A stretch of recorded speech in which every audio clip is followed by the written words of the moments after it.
Hi, Anne Marie. Good morning. How are you? Good morning, friend. I am well. How are you doing? I'm hanging in there. It's a beautiful day. The sun is shining. I'm here for all of it. And today I want to talk to you a little bit about coaching. All right, let's talk about that coaching. Um, and before we get super into that, I have to say that one of the reasons I found you many years ago is because you were such an excellent coach, and that's how we initially connected. Because I was in a time of transition, and I struggled with how to tell my story right through that transition.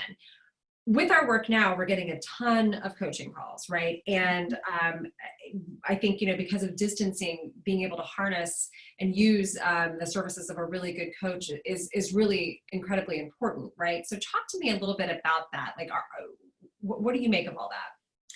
So I think what's happening right now is a lot of people are struggling to maintain their authority and credibility in a distance kind of way, and also express their value, particularly if they're not taking a lot of meetings and doing a lot of that kind of camera time, or if they are and they're reserved, how to use that time in a valuable way. So this is both a great tool for a lot of people, and it's also a struggle. It's much harder to deliver a presentation, for instance, when you don't have a live audience without the reaction, as We know know. we know about that. As we both know very, very well. It's really hard. So how do you do that at a really incredibly high level?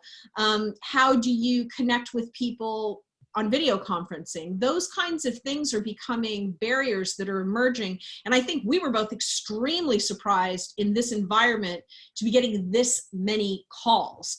This is normally a time of contraction, but the truth of the matter is people are more vulnerable professionally.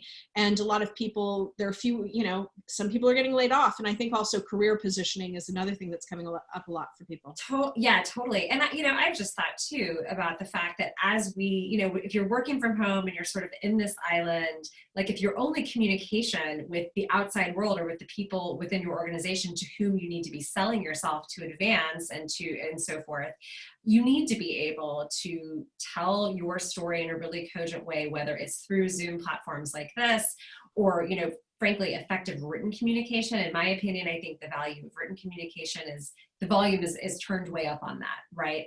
Are you seeing those kinds of issues as with the kind of calls that we're getting right now for coaching? Are people cognizant of that? Is there a recognition of that? Are those the things that they're wanting to work on? Very much so. I think people often in a live setting don't know how to introduce themselves, don't know how to kick things off.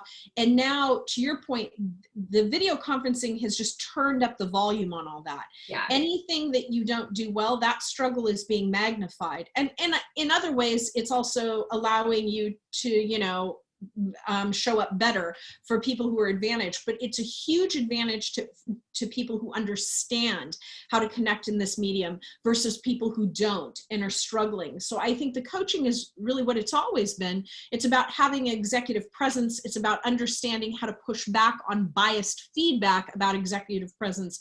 And it's about understanding how to demonstrate that presence in this new landscape. What are just in closing, when people are looking for professional coaches, what kinds of things? Because I know you always have great advice for our prospective clients. You'll say, like, whether you hire me or you hire anybody else, here are the things you need to know or ask. Like, what are some of those takeaways for folks as they're potentially navigating finding a coach for themselves? Yeah, I would say a couple things. I just had a couple calls this week, and I said to somebody, how many people have you talked to? And she said, no, none. And I said, go talk to 2 other people. And I always say that because I feel like coaching is a really intimate, intellectual, emotional, rigorous process when it's done well. If you want somebody to coach you, you have to trust them to the core. And it can't be like, oh, I'm going to try this out. It's got to be, this is my person who's going to get me to the other side. So what? Hell yes. Yeah, the hell yes. Yeah. It's, you have to, like, hell yes, hallelujah, praise. You got to know this is my human. And if you don't feel that chemistry with them, for me, that's the most critical thing. Also, if some coach is trying to get you to sign on the dotted line today, get the hell out of there. They don't have your best interest at heart. Right. And also they're desperate for cash. I think that's a terrible model. And I also think it's really important not to ask, oh, can I talk to 3 of your clients? Which is really weird. People think that's odd, but here's why. Yeah. I give you 10 of my clients, and here's what they're all going to tell you: that I walk on water. That's not going to help you. That doesn't tell you anything about whether or not you are connected to me. You're a fit. Exactly. Yeah. I love it. Yeah. And I would just say one last thing, you know, the questions you should be asking are how, like, what's their philosophy about coaching? What are the expectations? What kind of, you know, objectives do they have?